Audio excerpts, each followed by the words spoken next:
Bonjour. Donc la dernière fois, j'avais entamé, je vous avais parlé donc des liens entre les types de structures et les conflits, et j'avais commencé à vous parler des travaux d'Henri Mintzberg. J'avais passé en revue les parties de base de l'organisation selon Mintzberg. Je vous avais parlé également des mécanismes de coordination selon l'auteur, et j'en arrive maintenant aux configurations structurelles comme indiqué sur votre plan détaillé. Alors, ces configurations structurelles, ce sont en fait des modèles organisationnels. Ce sont des modèles organisationnels, autrement dit, ce sont des idéotypes, pour reprendre la formule de Max Weber, c'est-à-dire des modèles purs que l'on ne rencontre jamais en tant que tels dans la réalité, mais certaines organisations peuvent tout à fait se rapprocher de telle ou telle configuration structurelle. Ces configurations structurelles, elles sont obtenues par Mintzberg en croisant un certain nombre de variables. Mintzberg croise en fait 3 variables pour obtenir ces configurations structurelles. Tout d'abord, le degré de division du travail. Selon les cas, le degré de division du travail est fort, faible ou moyen. Deuxième variable, le ou les mécanismes de coordination, le ou les plus utilisés. J'en ai parlé lors de ma dernière vidéo. Troisième variable, la répartition du pouvoir dans l'organisation, c'est-à-dire la manière dont les acteurs se répartissent le pouvoir dans l'organisation. En croisant ces 3 variables, Mintzberg a pu élaborer une typologie des configurations structurelles. Alors, ces configurations structurelles, chez Mintzberg, elles sont au nombre de 6. Je les cite et je vais revenir sur chacune de ces configurations structurelles. Il y a tout d'abord la structure simple. Ensuite, qu'on appelle également la configuration entrepreneuriale. Ensuite, il y a la bureaucratie mécaniste, appelée aussi, dans les travaux ultérieurs de Mintzberg, la configuration bureaucratique. Ensuite, la bureaucratie professionnelle, troisièmement, appelée aussi la configuration bureaucratique.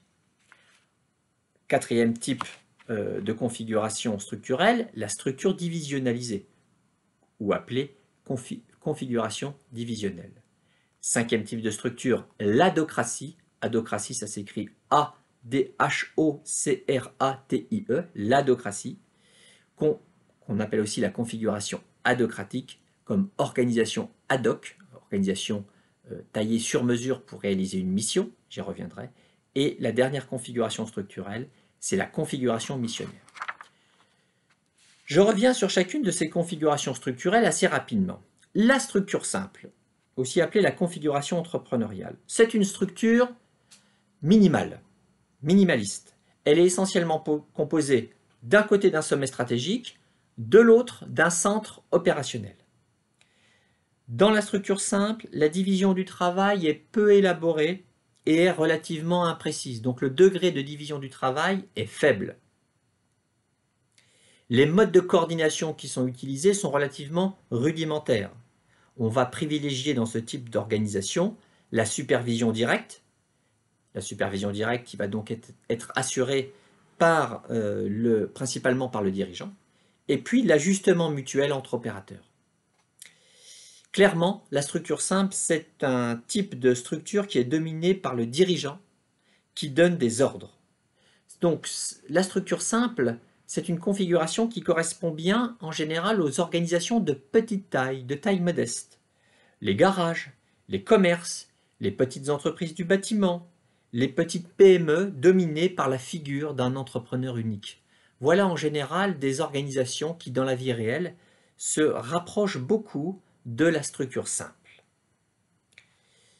J'en arrive maintenant à la bureaucratie mécaniste, appelée aussi configuration bureaucratique. Il s'agit d'une structure organisationnelle qui est élaborée, donc tout l'inverse de la structure simple.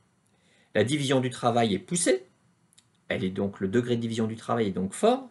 Il y a une longue ligne hiérarchique qui relie le sommet stratégique et le centre opérationnel. Le degré de formalisation du travail est élevé et il s'agit d'un type d'organisation qui est principalement dominé par la technostructure. Concernant les modes de coordination dominants, il y en a principalement 2, la standardisation des procédés d'un côté et la standardisation des résultats de l'autre. Et ces mécanismes de coordination sont assurés par la technostructure. Alors c'est assez logique parce que dans ce type d'organisation, le travail est prévisible, on arrive à anticiper le travail et on arrive à décomposer le travail en opérations relativement élémentaires, un peu comme chez Taylor dans son organisation scientifique du travail. Donc dans cette configuration structurelle, les règles, les standards et les normes tiennent une place tout à fait importante. C'est un type d'organisation qui est globalement bien adapté à un environnement stable. Alors, certaines grandes organisations se rapprochent tout à fait de la bureaucratie mécaniste telle que décrite par Mintzberg. Je pense aux grandes entreprises de production industrielle de masse. Ces grandes entreprises de production industrielle de masse vont utiliser des chaînes continues d'opérations standardisées au niveau de la production. Prenons par exemple l'industrie automobile, les entreprises du secteur de l'automobile.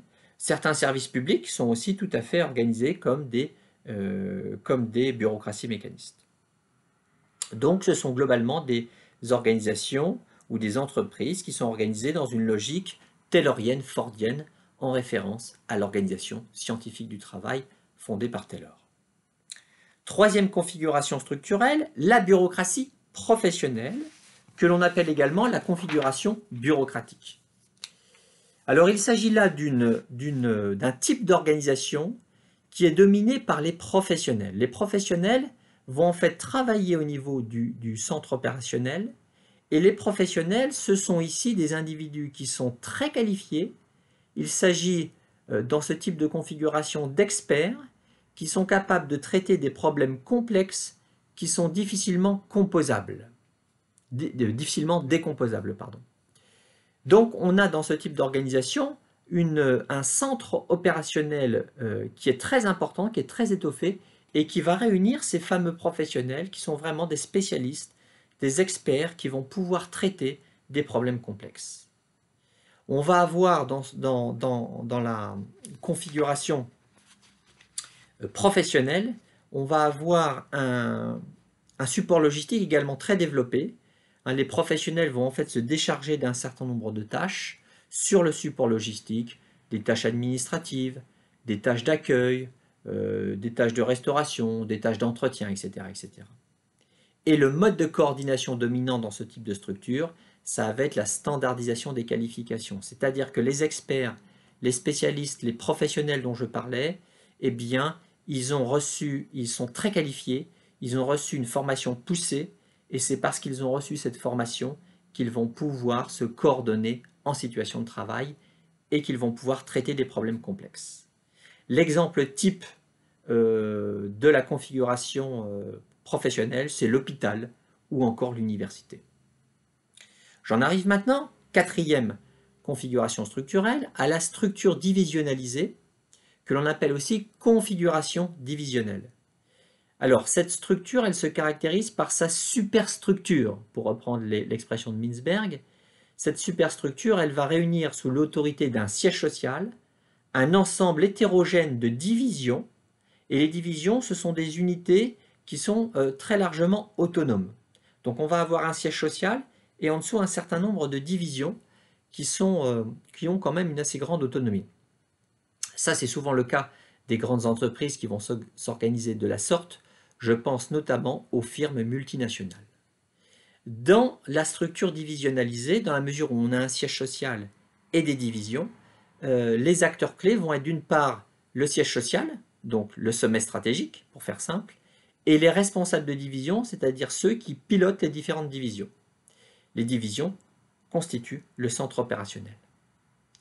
L'élément déterminant qui pousse à l'adoption d'une structure divisionnalisée, c'est en fait l'hétérogénéité des environnements de marché. Quand des entreprises sont positionnées sur un environnement très dynamique, où ça bouge beaucoup, il y a beaucoup de concurrence, cet environnement hétérogène, elles vont avoir tout intérêt à s'organiser comme une structure divisionnalisée.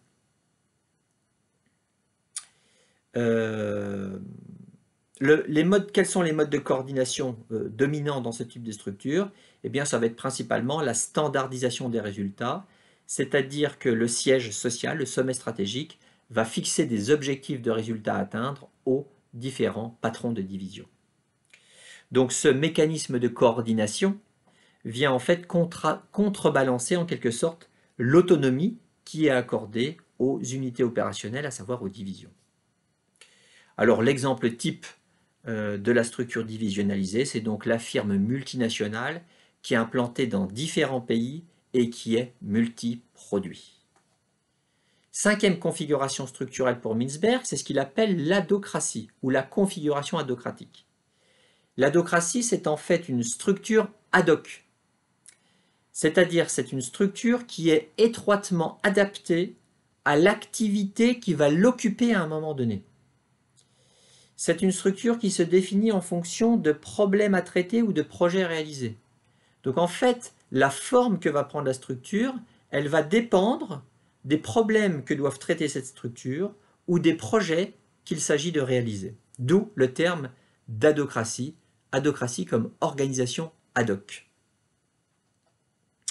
C'est donc une structure mouvante, une structure souple, une structure flexible, on dirait aujourd'hui une structure agile, donc aux antipodes de la bureaucratie mécaniste. C'est tout l'inverse de la bureaucratie mécaniste, qui est une structure lourde. Cette adocratie, elle est capable de faire face à des environnements de marché très changeants ou très incertains. Et c'est un type de structure qui est bien adapté à la production de l'innovation. Quand il faut innover, mobiliser des compétences, inventer, l'adocratie est certainement la forme organisationnelle la plus adaptée pour stimuler l'innovation. Les modes de coordination qui vont être dominants dans ce type de structure, il y en a deux. D'une part, l'ajustement mutuel, d'autre part, la standardisation des qualifications. Quelques exemples d'adocratie, les cabinets conseils, les start-up, les petites agences de publicité où il faut faire émerger des idées, où il faut innover, fonctionnent bien souvent selon cette configuration adocratique. Et puis, dernière configuration structurelle proposée par Mintzberg, la configuration missionnaire. Alors la configuration missionnaire, c'est un type d'organisation qui va être organisée autour d'une mission. Il s'agit d'accomplir une mission, d'où le terme configuration missionnaire. Dans ce type de structure, on va avoir une faible division du travail et on va avoir un poids très important du sommet stratégique, puisque c'est le sommet stratégique qui va définir la mission et qui va être en quelque sorte le gardien du temple pour faire respecter l'esprit des lieux, pour faire respecter la mission. On va avoir un poids donc important du sommet stratégique et les mécanismes de coordination qui vont être privilégiés dans cette structure, il y en a deux. Il y a tout d'abord la standardisation par les valeurs, par la culture, et il y a d'autre part l'ajustement mutuel. Alors on peut citer quelques exemples de configuration missionnaire, les ONG, les organisations non gouvernementales, certaines associations qui emploient des salariés qui fonctionnent comme une configuration missionnaire, ou certaines entreprises familiales de taille modeste où la mission occupe une place extrêmement importante. Retenez donc l'idée de ces 6 configurations structurelles qui constituent pour Mintzberg des modèles organisationnels. Dans une prochaine vidéo, je m'efforcerai, pour terminer ce 3.1, je m'efforcerai de vous parler des liens entre les types de structures et les conflits. Au revoir.